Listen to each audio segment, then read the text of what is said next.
Hello everyone, welcome back to my channel. तो आप लोगों ने ऑलरेडी वीडियो का टाइटल देख के समझ ही गए होंगे कि मैं आज कौन सा टॉपिक में वीडियो बनाने जा रही हूँ। तो बेसिकली आज का जो वीडियो होने वाला है ना, तो वो उन लोगों के लिए बहुत ज़्यादा बेनिफिशियल होगा जो कि नेक्स्ट ईयर में नॉर्थ सेट देने का प्लान कर रहा है, या तो पार्टली उन लोगों के लिए भी आई थिंक थोड़ा बेनिफिशियल हो सकता है जो इस बार नॉर्थ सेट देगा, और जो अभी कोर्स में हो वो भी मेरा एडवाइस फॉलो कर सकते हो। आई थिंक आप लोगों के लिए भी ये बेनिफिशियल रहेगा। तो टॉपिक में जाने से पहले आई थिंक मुझे एक ऑफिशियली इंट्रोडक्शन देना चाहिए, एज मैंने कभी अपना चैनल में अपने बारे में ऑफिशियली कोई इंट्रोडक्शन नहीं दिया। एंड बहुत लोगों को कन्फ्यूजन है कि मैं अभी स्टूडेंट हूँ कि नर्सिंग ऑफिसर हूँ। तो जो भी है मैं क्लैरिफाई कर देती हूँ। तो बेसिकली मैंने अपना जो बीएससी नर्सिंग है वो एम्स भुवनेश्वर से की है, एंड मैंने 2019 में मैंने पास आउट हो गई थी। एंड उसके बाद एज मैं स्टूडेंट थी एम्स भुवनेश्वर में, तो उधर ही मैंने 1 ईयर कंट्रैक्चुअल जॉब की थी। एंड उसके बाद ही तो 2020 में नॉर्थ सेट का नोटिफिकेशन आता है, एंड बाय मतलब for God grace I crack this exam and finally I am nursing officer eight AIIMS Kalyani. तो बेसिकली इस वीडियो में आप लोगों को मैं बताऊंगी कि मैंने कैसे नॉर्थ सेट में प्रिपरेशन ली थी, how I crack the exam, and मैंने कैसे 1 मंथ में प्रिपरेशन ली थी बेसिकली। तो 1 मंथ का मैंने मेंशन क्योंकि मोस्टली जो होता है ना, मैंने बीएससी नर्सिंग कंप्लीट किया एंड उसके बाद ही मैंने जॉब में उधर ज्वाइन किया कंट्रैक्चुअल में। तो उस टाइम काम का भी बहुत प्रेशर था, और सेकंड जो थिंग था मेरे टाइम में प्रॉब्लम वो है कोविड का फास्ट वेव चल रहा था, तो हम लोगों का बहुत ड्यूटी लग रही थी। तो ऑनेस्टली बताओ, मैंने पढ़ाई बिल्कुल भी मतलब छोड़ दिया था, जैसे मतलब सोच सकते हो मोस्टली छोड़ ही दिया था। उसके बाद अचानक से वो कोविड का फास्ट वेव के टाइम में ही अचानक से एक दिन नॉर्थ सेट 2020 का नोटिफिकेशन आता है, एंड उसके बाद जस्ट 1 मंथ का टाइम था वो नोटिफिकेशन और एग्ज़ाम के बीच में। तो मेरे को बस उसमें ही मतलब उस 1 मंथ के अंदर ही मेरे को प्रिपरेशन लेना था। तो लकीली मैं ज़्यादा स्ट्रेस्ड आउट ना होके मतलब प्रॉपर थिंग्स फॉलो करके मैंने डेडिकेशन के साथ विदाउट एनी कोचिंग मैंने प्रिपरेशन की, एंड आई क्रैक दिस। सो अब आता है मेन टॉपिक में, क्या क्या चीज़ मैंने फॉलो की थी जिसके कारण मेरा नॉर्थ सेट को क्रैक कर पाई। तो बेसिकली मैंने 4 थिंग्स को फॉलो की थी, ठीक है। तो 4 थिंग्स में पहला जो आता है ना, वो है कि मेंटेनिंग ए प्रॉपर रूटीन। तो जब मैं सोचा कि अब तो प्रिपरेशन लेना ही है, तो मैंने क्या किया था, प्रॉपर रूटीन एक बना लिया था, ठीक है। अगर आप लोगों में से ऐसा हो कि कोई कहीं पे जॉब कर रहे हो, या तो कोई स्टूडेंट हो, और या तो कोई होता है कि पास आउट होने के बाद घर पे ही बस प्रिपरेशन के लिए बैठा होता है, तो आप अपने हिसाब से, अपने कन्वीनियंट के टाइम के हिसाब से एक रूटीन बनाओ प्रॉपरली, ठीक है।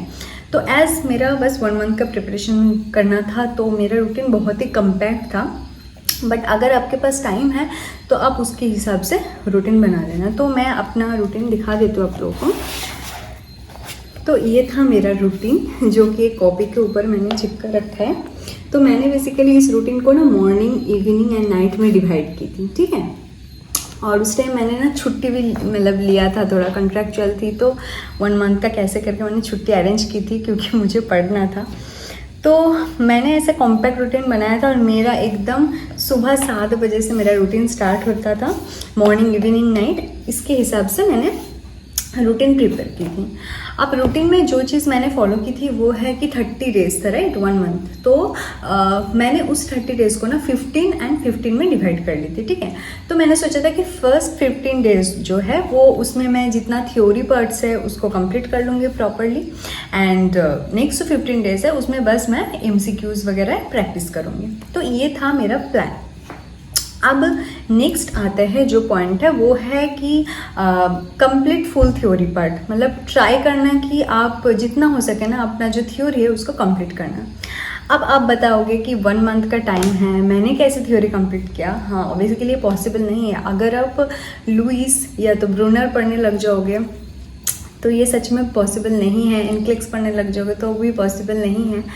तो उस टाइम मैंने प्रैक्टिकली जो चीज़ यूज़ की थी, ये वाला बुक आप लोग भी यूज़ कर सकते हो, मेरे पास ये है तो मैं दिखा देती हूँ। ये है PR यादव का कॉम्पिटिटिव हैंडबुक ऑफ नर्सिंग का बुक, ठीक है। आई थिंक बहुत लोगों को पता होगा, अगर जिनको नहीं पता होगा तो मैं बता दूँ, ये बुक बहुत अच्छा है, मतलब you can trust this book. Basically ये बुक मुझे एक सीनियर दी से मिला था and I am really thankful. मतलब ये बुक देख रहे हो, मतलब वॉल्यूम काफ़ी कम है तो आपको लग रहा होगा कि इसमें कुछ नहीं है, बट मैं बता दूँ आप लोगों को, ये बुक वॉल्यूम में कम है बट इसके अंदर सारे सब्जेक्ट है एक तो, और इसको आप अगर थॉरोली पढ़ोगे ना तो आपको पता चलेगा इसका एक एक लाइन में MCQs हैं। तो जब आप MCQs प्रैक्टिस करने जाओगे ना, आई थिंक आपके लिए ये बहुत ज़्यादा इजी रहेगा। अगर आपके पास टाइम कम है तो आई विल सजेस्ट कि प्लीज़ ये बुक आप फॉलो करो, आई थिंक आप लोगों के लिए अच्छा रहेगा। और ये जो बुक मैंने दिखाया इसका 2 पार्ट है, एक है थ्योरी एंड मतलब थ्योरी एंड MCQs पार्ट। तो ये थ्योरी वाला आप कंप्लीट कर लिया, उसके साथ साथ अगर चैप्टर वाइज आप MCQ थोड़ा कर लिया तो आई think it will be very good for you. तो ये रहा थ्योरी वाला पार्ट, ठीक है। तो ऐसा करके आप थ्योरी कंप्लीट कर सकते हो। और थर्ड पार्ट में आप आता है जो कि बहुत बहुत बहुत इम्पॉर्टेंट है एंड काफ़ी कभी कभार मतलब लोग उसको अवॉइड करते हैं, सोचते हैं कि बस थ्योरीज पढ़ लूँगी तो हो जाएगा। बट आप लोगों को मैं बता दूँ, जो थर्ड पॉइंट है वो है कि practice more and more MCQs, ठीक है। तो मैंने क्यों बार बार इसके ऊपर प्रेशर डाल रही हूँ MCQs में, क्योंकि ना कभी कभार हम क्या है पूरा थ्योरी पार्ट्स तो कंप्लीट कर लिया, ठीक है। अगर आपके पास बहुत टाइम है, 1 साल है, आपने पूरा अच्छे से ब्रूनर पढ़ लिया, लुईस पढ़ लिया, मतलब अच्छे से एकदम जो मोटे मोटे थ्योरी वर्ड्स हैं आपने पढ़ लिए, बट अगर हमने MCQs प्रैक्टिस नहीं की, ये सबके लिए मतलब गारंटेड है। आप अगर एग्ज़ाम पेपर देने जाओगे ना, आपको एज मल्टीपल चॉइस क्वेश्चन होता है, आपको चॉइस के अंदर बहुत कन्फ्यूजन होगा एंड सच में होता है। अगर आप प्रैक्टिस नहीं करोगे तो आपको कन्फ्यूजन होगा। तो इसीलिए ना बहुत ज़्यादा MCQs प्रैक्टिस करना बहुत ज़रूरी है। तो मैंने बेसिकली 2 जगह से, एक मेरे पास टाइम नहीं था तो 15 डेज़ के अंदर ही करना था जो करना था, तो मैंने क्या किया था, 2 चीज़ फॉलो की थी। एक है आप लोगों को पता होगा टारगेट हाई बुक करके, अभी मेरे पास नहीं है, तो जिन लोगों को पता नहीं होगा मैं इधर कहीं पे दे दूँगी, अटैच कर दूँगी वो बुक का फ्रंट पेज, सो दैट कि आप लोग उसको खरीद पाओ and it will be beneficial for you. तो वो जो टारगेट हाई बुक है उसका पीछे देखना, पीछे के साइड बहुत सारा प्रीवियस ईयर का बहुत जगह का क्वेश्चन पेपर है सेंट्रल गवर्नमेंट इंस्टीट्यूट का। तो अगर वो आप थॉरोली मतलब एक एक क्वेश्चन पेपर को ऐसे एग्ज़ाम की तरह अगर प्रैक्टिस आप करोगे तो बहुत अच्छा रहेगा। मतलब मैं जो करती थी ना तो एकदम एग्ज़ाम की तरह उसको देती थी। मेरे पास है अभी, मैं दिखा दूँगी, एग्ज़ाम की तरह पूरा देती थी, टाइम मैनेजमेंट करके, मतलब 3 आवर्स होता है तो 3 आवर्स में ही देती थी। तो उसमें एक चीज़ अच्छा हो जाता है कि टाइम का भी ध्यान रहता है, कितना टाइम में हम उसको कंप्लीट कर पा रहे हैं। फिर उसको कंप्लीट करने के बाद मैं क्या करती थी, आंसर शीट के साथ चेक करती थी। फिर उस टाइम जो जो गलत होता था उसको मार्क करके रखती थी एंड उसके बाद मैं जो गलत हुआ उसका जो पर्सपेक्टिव में जो थ्योरी पार्ट है उसको देख लेती थी कि क्या मेरा अंडरस्टैंडिंग में कुछ प्रॉब्लम है कि क्या है। तो वो होने के बाद मेरा पूरा चीज़ क्लियर हो जाता था। तो आप लोग को दिखा देती हूँ, एक सेकेंड, तो जस्ट 1 मिनट।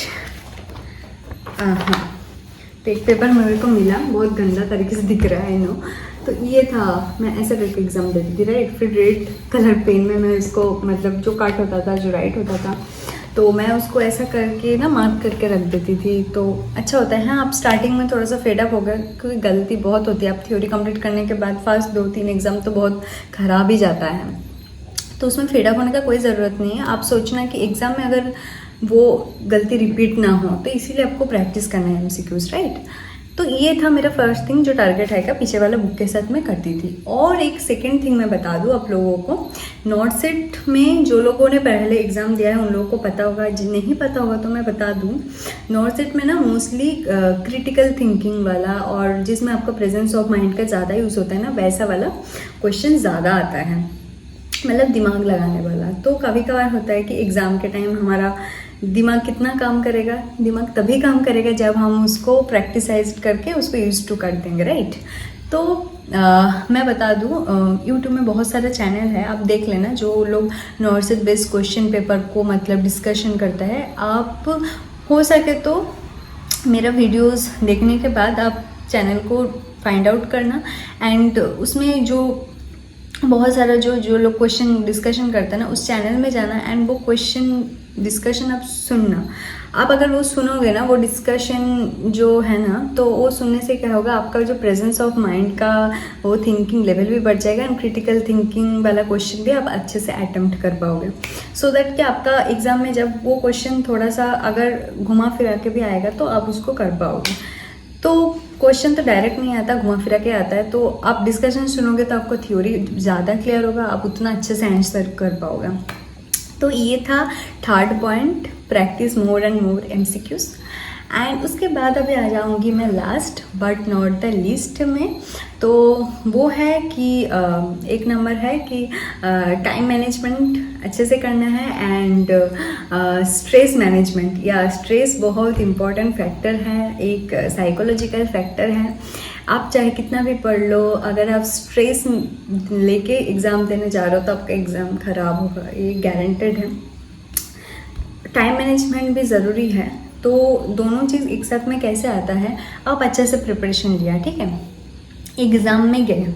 उसके बाद मेरे टाइम में जो होता ना, मेरा नॉर्थ से 2020 का जो मॉर्निंग शिफ्ट है उसमें मेरा एग्ज़ाम था। तो मॉर्निंग शिफ्ट वाला जो पेपर है ना, वो काफ़ी टफ आया था। मैंने बाद में सुना मॉर्निंग और इवनिंग के बीच में मॉर्निंग का क्वेश्चन थोड़ा टफ आया था, अब वो वेरी करता है पर्सन टू पर्सन। तो बीच में कुछ क्वेश्चन का पार्ट आया था जो मुझे बिल्कुल भी नहीं आ रहा था, समझ ही नहीं आ रहा था क्या होगा उसका आंसर। तो मैं बहुत ज़्यादा स्ट्रेस्ड आउट हो गई थी, एंड थैंक गॉड कि तुरंत मुझे ये ध्यान आया कि ऐसा नहीं है ना मैंने नहीं पढ़ा। आप लोग अगर अच्छे से पढ़ रहे हो तो आपका ध्यान होना चाहिए कि मैंने पढ़ा है, ठीक है। अगर नहीं आ रहा है मतलब वो सच में जानबूझ के टफ बनाया गया है, ठीक है, सबको टफ लग रहा होगा, बट अगर आप उसी पार्ट में स्टक होकर रह गए तो आगे नहीं बढ़ पाओगे, ठीक है। तो मैंने क्या किया उस टाइम, वो जो टफ वाला पार्ट था ना उसको मैंने स्किप करके, मैंने सोचा बाद में देखेंगे करके पूरा क्वेश्चन को कंप्लीट किया। और सही बताऊं, लास्ट में जो क्वेश्चन था ना वो बहुत इजी था, एंड मैंने उसको कंप्लीट किया फाइनली। एंड उसके बाद जल्दी से उसको जब कंप्लीट कर लिया, मेरे पास टाइम था, तो मैंने क्या किया, जो क्वेश्चन अब मुझे नहीं आया वो 1-2 बार पढ़ के मैंने ट्राई किया। तो ऐसा करके मैं गलत हो रहा है तो फिर नहीं करना है उसको, क्योंकि अगर गलत हो जाएगा तो आप लोग को पता ही है कि नेगेटिव मार्किंग हो जाता है उसमें, राइट। तो ऐसा करके कंप्लीट करना है। स्ट्रेस बिल्कुल भी नहीं लेना है, क्योंकि अगर आप स्ट्रेस लोगे जो आएगा वो भी आप नहीं कर पाओगे। तो एकदम कूल माइंड में एग्ज़ाम पेपर को देखना। आप सब पढ़े हो तो बिल्कुल टेंशन लेने का ज़रूरत नहीं है। बहुत सारे क्वेश्चन ऐसा आएंगे जो आपको नहीं आएंगे, बट आपको उसको जो आ रहा है पहले उसको करना है, फिर उसमें ध्यान देना है, ठीक है। तो टाइम मैनेजमेंट ऐसा ही करना है। आप अगर 3 आवर्स है तो आप खुद ही सोच लेना कि फर्स्ट जो 1.5 आवर्स है मैं कंप्लीट करने में दूंगी, लास्ट 1.5 आवर्स में आधा घंटा 45 मिनट्स जो नहीं हुआ उसमें दूंगी, और बाकी एक बार ज़रूर लास्ट में रखना है कि फुल 1 to 180 जितना क्वेश्चन है आप एक बार देख लो, क्योंकि कभी कभार जल्दी जल्दी में हम लोगों का एज ऑनलाइन एग्ज़ाम होता है तो गलत क्लिक हो जाता है, ठीक है।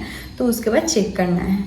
तो यही था मेरा 4 थिंग्स जो मैंने सच में फॉलो की थी, एंड आई रियली थैंकफुल कि मैंने थैंक टू गॉड कि मैंने उसको क्रैक किया। और मुझे बाद में लगा कि ये जो 4 चीज़ मैंने फॉलो की ना, तो वो बहुत यूज़फुल पॉइंट है। कभी कभार हम उसको समझ नहीं पाते हैं, तो वो आप लोगों के साथ शेयर करना चाहिए जो लोग अभी देने वाले हो, and I think it will be beneficial for all of you. तो प्लीज़ इस चीज़ को ध्यान में रखना, and all the best for your preparation. अच्छे से प्रिपरेशन लेना, ज़रूर होगा, क्यों नहीं होगा। और मैंने जो 4 थिंग्स डिसाइड की आप डिस्कस की वो तो नॉर्थ सेट के लिए था, बट अगर आप कोई भी कॉम्पिटिटिव एग्जाम दे रहे हो ना, आई थिंक ये 4 थिंग्स बहुत इंपॉर्टेंट है। एक है maintaining proper routine, theory complete करना, MCQs कंप्लीट करना, MCQs प्रैक्टिस करना, and time management and stress को हैंडल करना। अब अगर ये 4 चीज़ को अच्छे से कर लिया ना, ये बेसिक चीज़ें हैं, तो आप कोई भी एग्ज़ाम क्रैक कर सकते हो मेरी तरह। And wish you all luck. तो ठीक है, आज का वीडियो इतना ही है। आई थिंक आप लोगों को लिए ये वीडियो हेल्पफुल रहा होगा। अगर रहा होगा तो प्लीज़ लाइक करिए एंड अपने फ्रेंड्स के साथ ज़रूर शेयर करिए जो आपके साथ नॉट सेट देने वाला है।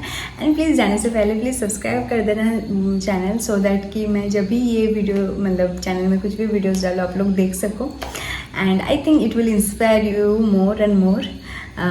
तो ठीक है, like share and subscribe and stay happy, stay kind and stay positive and bye bye.